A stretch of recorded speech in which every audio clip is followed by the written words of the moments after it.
Aku sedih lah tengok Makcik Tijah tu. Beria-ria dia datang jumpa si Husna tu.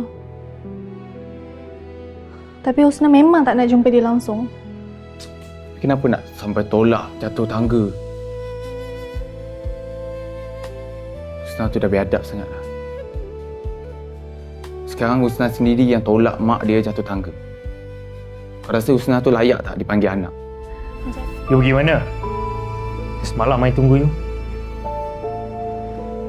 Di hotel serabut kepala.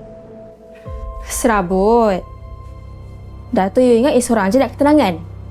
Kita orang dekat sini, hura-hara.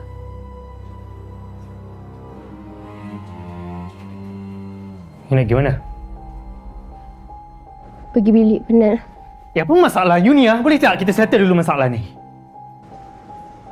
Settle masalah apa? Kau kenal tak mana-mana bomoh? Apa ni bomoh-bomoh ni? Aku ni jahat, tak syirik. Takut kubur tak terima pula. Leleh. Ejalah kau. Kau buat apa kat sini, Karim? Ha? Kau buat apa kat sini?